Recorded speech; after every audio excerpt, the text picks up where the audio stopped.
so what we got here is early 1953 Martin 018, serial number 129382, and yeah, so this thing's up for sale. I'm the third owner of this guitar.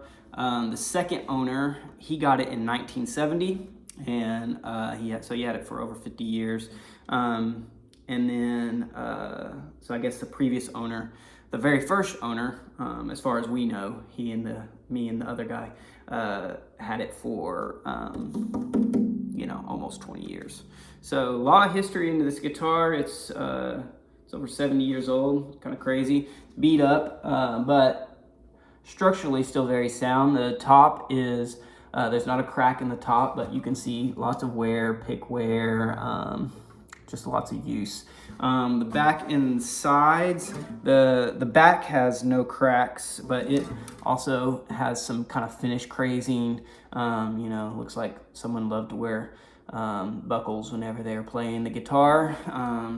So very cool, and lots of little like finish stuff on the sides. Looks like maybe at one point there was a crack here that they fixed. And then let me look here on the bottom. Looks like maybe the original strap button,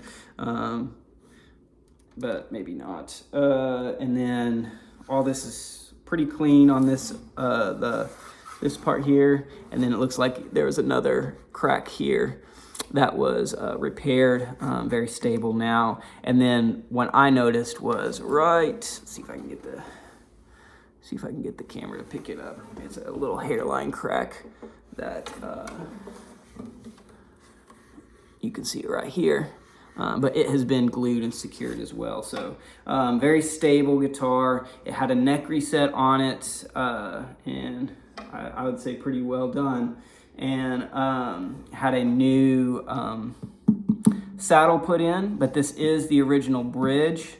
We were able to keep the original bridge. I think at one point it had been like shaved down, but we were able to retain it by putting essentially we cut a perfectly shaped shim, maybe like a 1/16 of an inch of rosewood, and put it underneath there. You can look at the pictures. I'll be sure to include some nice shots of that so you can see the work that was done. It's pretty well matched, so really good job done on that by a luthier here in Arkansas named Bear. And so so we got the new saddle, but the bridge itself is the original bridge, and then also the bridge plate underneath. We were able to keep the original bridge plate. We serviced it with the Bridge Doctor technique. I don't know if y'all know what that is, but you might. But essentially, it's like you kind of put some fresh pieces of maple right around where the string holes are to strengthen those again, because they get chewed up over time. So the original bridge plate is there, but if you were to stick a camera under there, you would see around each of the string holes just like a kind of a fresh piece of maple there in order to make sure it was nice and strong. So yeah, that's really great. And then the neck feels great. Sound feels really great. The action on it is lower than stock Martin. So I think here it was like 2.2 on the low E, and then it was somewhere around 1.75 millimeters for both of those up here at the top. And so it does have kind of that, a lot of vintage guitars kind of get this. So action's really nice up until about the 14th fret. You can still play up here, but it definitely kind of like falls off, kind of like a ramp thing. And I've seen that on a lot of vintage instruments, but anyway, it's all structurally good. The inside's good. It's just kind of I don't know exactly what causes it. If it's something to do with, at some point, did it lose some structure? I don't know. But super solid.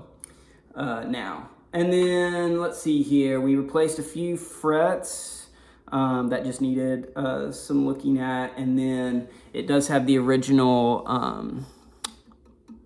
nut, so it looks great, feels great. We didn't see any reason to replace that. Now it does have new tuners.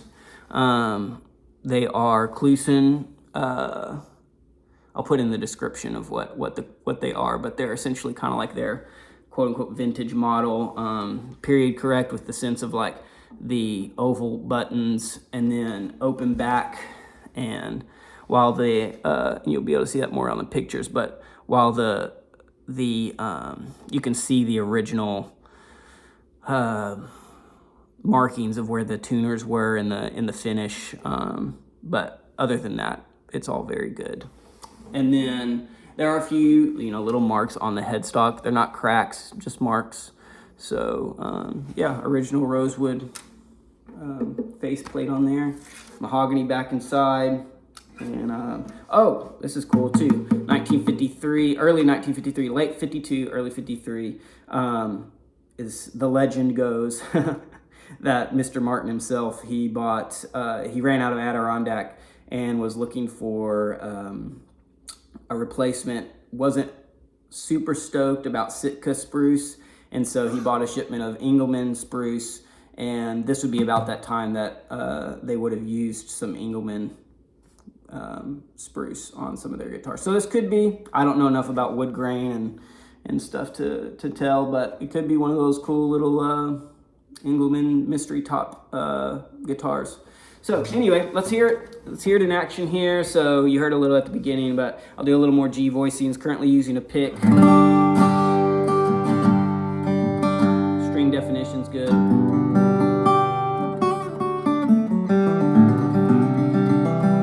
Does that dry woody thing really great.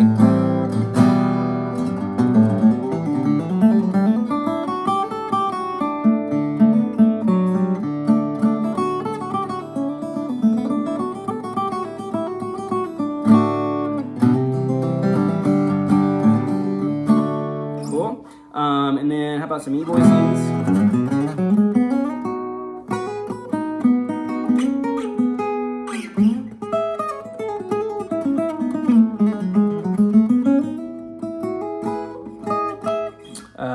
You can see it plays all the way up the neck really easily. I'll just do like a scale up here so that you can kind of see that all of these are fretting well as well.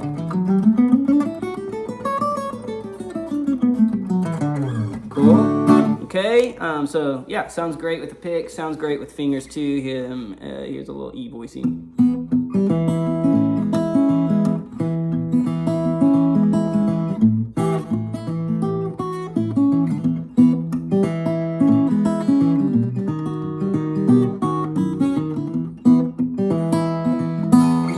Cool, and then some G voicings.